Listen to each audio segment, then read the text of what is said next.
ሰላም ወደ አድማጮቻችን ይሄ ስፖርት ነው። አዳዲስ ቸልሲን የሚመለከቱ የዝውውር መረጃዎችን ይዤ ተመልሼ መጥቻለሁ። ባለፉት 24 ሰዓቶች ውስጥ ቸልሲ ስለ አዲሱ ስታዲየም ጉዳይ ተነስቷል። የመሐመድ ኩዴስ ፍላጎት ምንም እንኳን ጃኦ ፔድሮና ጂሚ ጊተንስ ቢፈርሙ አሁንም ያለቀዘቀዘ መሆኑ ሌላኛው መረጃ የሚሆነው እንግዲህ ማንቸስተር ሲቲ ከክለቦች የዓለም ዋንጫ ወጥቷል። ቸልሲ እንግዲህ ካሌሃሊና እንዲሁም ከፍሉሚኔንዜ አሸናፊ የሚገናኝ ይሆናል። ስለዚህ በጣም እድሎች እየሰፉ ነው የሚገኙት ቸልሲ ለፍጻሜ ለመድረስ በሚገባ ያንን ደግሞ ለማድረግ የተለየ ግራ መስመር ተጫዋች ያስፈልገዋል።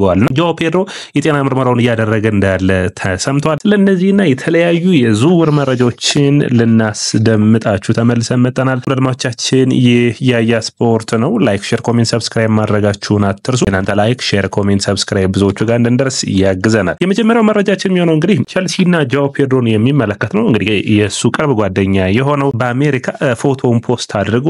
ስለዚህ ይህ ልጅ የጤና ምርመራው ሙሉ በሙሉ እንዳጠናቀቀ ብዙ መረጃዎች እየወጡ ይገኛሉ። ለፓልሜራሱ ጨዋታ ተቀያሪ ሆኖ ልናየው የምንችልበት እድል ይኖራል። በተለይ ምዝገባውን ከጨረሰ ይህ ለቸልሲ በጣም አስፈላጊ ነው። በተለይ በአንዳንድ ጨዋታዎች ላይ ጃኦ ፔድሮ ያስፈልጋል። ምክንያቱም አንደኛ በፊትነሱ ረገድ ምን ያክል ፊት ነው፣ ከረፍት እንደሚመለስ ታውቃላችሁ። ያንን ሁኔታ መጠናት ይጠበቅበታል። ነገር ግን በጨዋታዎች ላይ የሚካተት ከሆነ በተለይ የመጨረሻዎቹን 10-15 ደቂቃዎች ለቸልሲ የተለየ ሚና የሚሰጥ ነው። አንደኛ ሳጥን ውስጥ ከሊያም ዴላፕ ትንሽ ከፍ ይላል። ሜትር ከ88 እና ሜትር ከ85 ናቸው። ከዛ ውጭ ግን እኔ የምወድለት ምንድነው በፊዚካል የመጋፋት ባህሪ ያለው፣ ያ ደግሞ ድሎችን እንዲፈጠሩ ያደርገዋል። ፔናልቲ እንዲያስገኝ ያግዘዋል። በተለይ ቸልሲ በክለቦች የዓለም ዋንጫ ላይ ያያችሁት ከሆነ በተለይ ባለፈውም ያነሳ ነው የአንዱ ጨዋታ የነበረው እንግዲህ ቤኔፊካው ጨዋታ ላይ በ3-2-4-1 የሚመስል አይነት አጨዋወት እየቀያየሩ በሁለት አጥቂም ኤንዞ ማሬስካ መጫወት የሚፈልጉበት አይነት ቅርጽ 4-2-2 የሚመስልም አሳይቷል። ስለዚህ ሊያም ዴላፕና ጃኦ ፔድሮ ባንድ ላይ አጥቂ ሆነው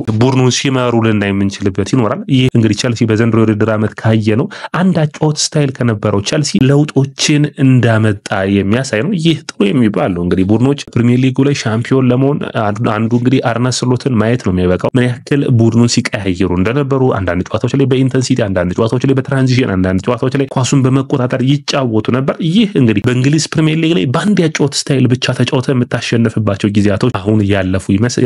ምክንያቱም ሙሉን የእንግሊዝ ፕሪሚየር ሊግ ጨዋታ በሃይ ኢንተንሲቲ መጫወት የምትችልበት ጊዜ አይደለም። የርገን ክሎፕን ማንሳት እንችላለን። ብዙ ጊዜ ዋጋ አስከፍሏቸዋል። ወይም ደግሞ እንደ ፔፕ ጋርዲዮላም ኳሱን በፖሴሽን ብቻ ይዘህም የምታሸንፍበት አይነት ውድድሮች መጠናቸው እየቀነሱ ነው። ፔፕ እንኳን ሙሉ በሙሉ ፖዚሽን ከመያዝ ወደ ትራንዚሽን አልፎ ደግሞ በመልሶ ማጥቃት ብቻ ሳይሆን በሃይ ኢንተንሲቲም ሲጫወት አይተነዋል። ስለዚህ ለውጦችን የሚያመጣ አዳዲስ ለውጦችን የሚቀበል ኤንዞ ማሬስካ በስብስብ ውስጥ የተለያዩ አይነት ተጫዋቾች ለዚህ አይነት አጨዋወት የሚሆኑት ያስፈልጉታል። ያንን በሚገባ እየሰሩ እንዳለ ይጠበቃል። የጃኦ ፔድሮ በክለቦች ዓለም ዋንጫ ላይ መጨመር በተለይ ፓልሜራስን ካለፉ በኋላ አስፈላጊ ሆኖ ሊታይ ይችላል። ያ ደግሞ እንግዲህ በፍጻሜው ሜቢ ፒኤስጂ ቸልሲ የሚያገኝ ከሆነ በፍጻሜ ድረስ መሄድ የመቻል እድሉ ሰፊ ነው። ምክንያቱም በኔ እይታ ፓልሜራስም እንዲሁም ደግሞ አልሃሊንን የማሸነፍ ግዴታ አለበት ብዬ አስባለሁ። ነገር ግን አልሂላል በጣም ከባድ ቡድን ነው። ማንቸስተር ሲቲን በሚገባ ፈትኖታል። ወዳድማቻችን ሌላኛው እንግዲህ ቸልሲና አዲሱ ስታዲየም እንደምታውቁት የቸልሲ ስታዲየም ጉዳይ እየተገላበጠ አሁን ብሉኮ ግሩፕ ወይም ቶዲ ቡሄልና ከለር ካፒታል ስር ወድቋል። ምክንያቱም ይህንን አዲስ ስታዲየም ለመገንባት ፍላጎት የነበራቸው ሮማን አብራሞቪች ያለፉትን 20 ዓመታት በዚህ ጉዳይ ላይ ሲያስቡበት ነበር። አሁን ግን የለንደንን ከንቲባ ቸልሲዎች ማናገር ችለዋል። የጥሩ የመጀመሪያ ሂደት ነው የሚሆነው። ምክንያቱም ለንደን በ2040 እንደ ፈረንጆቹ አቆጣጠር ማለት ነው ኦሎምፒክን የማስተናገር ፍላጎት አላትና ስለዚህ በዛ ውድድር ላይ ደግሞ ቸልሲ ይህንን ስታዲየም የሚጨርስ ከሆነ የዛ ውድድር አካል እንዲሆንላቸው ይፈልጋሉ።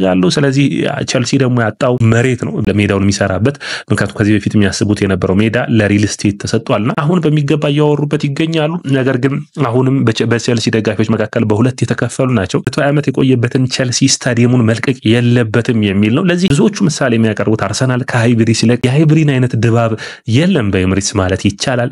ያንን ተከትሎ በጣም ብዙዎቹ ልምድ በመውሰድ ለምሳሌ ሊቨርፑል አንፊልድን እዛው ላይ እንዲሻሻል፣ ማንቸስተር ሲቲ እዛው ላይ እንዲሻሻል። ነገር ግን ማንቸስተር ዩናይትድ አሁን ያያችሁት ስታዲየም ኦልድ ትራፎርድን ለቀው ሊወጡ ነው። ቶተንሃም ይህንን አድርጎታል። አርሰናል ይህንን አድርጓል። ዌስትሃምም በተመሳሳይ አድርጓል። ስለዚህ ይህንን አይነት ለውጦች ቸልሲ አስፈላጊ ነው የሚሆነው። በደቂታ ምንም እንኳን ለእንግሊዝ ሀገር ላሉት ደጋፊዎች ቸልሲ ከስታንፎርድ ብሪጅ እንግዲህ መልቀቁን ጥሩ ባይሆንም በአጠቃላይ ግን ለቸልሲ ብራንድ ሲባል የተሻለ ትልቅ ስታዲየምን መገንባት ያለባቸው ይመስላል። ቶዲ ቡሄል ከዚህ በፊት በሰጡት አስተያየት መሰረት እኛና ባለቤቶቹ ማለትም ያላቸው እንግዲህ አንድ የቸልሲ ባለቤቶች አንድ እንዳሉን ታውቃላችሁ። ሁለቱና እንዲሁም ደግሞ ብዙን ድርሻ የሚወስዱት ሁለቱ ቢሆንም ሌሎችም አሉ።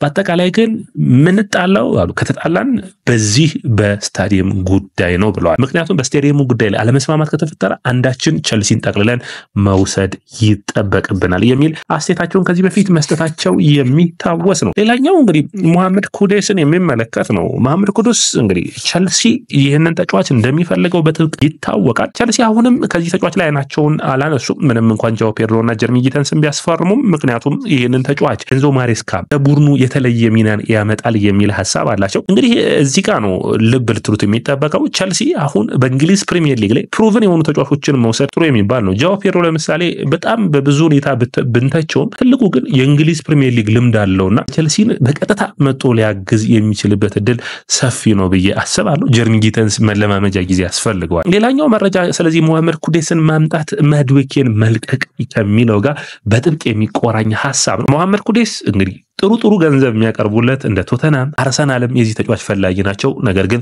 ሁለቱም ቡድኖች በመተው የመጀመሪያ ተቀዳሚ ሐሳቡ ወደ ቸልሲ መምጣት ነው። ይህ እንግዲህ ለቸልሲ ደጋፊዎች ምን ያክል ብዙ ቡድን ተጫዋቾች እንደመረጡት ቸልሲን የሚያሳይ ነው። ጃኦ ፔድሮ ቸልሲን መርጦ ነው። ከማን አንፃር ካላችሁኝ ኒውካስትል ሙሉ በሙሉ ከብራይተን ጋር መስማማት ችሎ ነበር። ሌላኛው እንግዲህ ባየር ሙኒክ ለጊተንስ ጥያቄ ያቀርበው ነበር።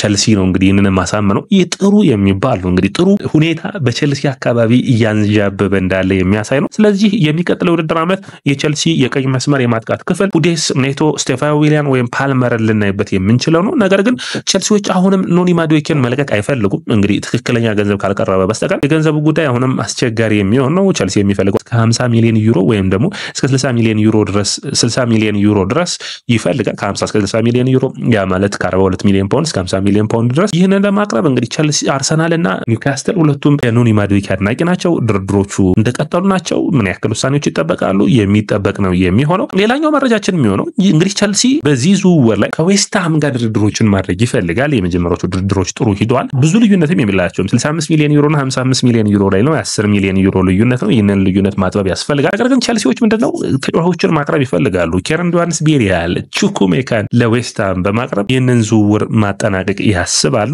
እንግዲህ ሌላኛው የሚሆነው ሮቤርቶ ሳንቼዝ ነው። ሳንቼዝ እንግዲህ ጥሩ ፐርፎርማንስ ያለው ግብ ጠባቂ ነው። ነገር ግን ቸልሲዎች ትክክለኛውን ግብ ጠባቂ ካገኙ ይህንን ተጫዋች የመልቀቅ ፍላጎት አላቸው። አንዱ የሚፈልገው ዌስትሃም ነው። ስለዚህ ዌስትሃም ሶስቱን ተጫዋቾች ቢያንስ ወስዶ ዋጋ የሚቀንስበት መንገድ ቢፈጠር ለቸልሲ በጣም አስደሳች ነው የሚሆነው። ቸልሲ ከዚህ በኋላ ሽያጭ ላይ የሚያተኩር ይሆናል። ምክንያቱም ብዙ ተጫዋቾች አሉ ስብስቡ ውስጥ፣ እነሱን በመልቀቅና ስብስቡን በማጣራት ላይ የሚያሳልፍ ይሆናል። የመሐመድ ኩዴስና የጃኦ ፔድሮ እንግዲህ ጃኦ ፔድሮ እንኳን ሙሉ በሙሉ ፈርሟል ማለት በሚቻል ደረጃ ነው። የጤና ምርመራውም ተጠናቋል።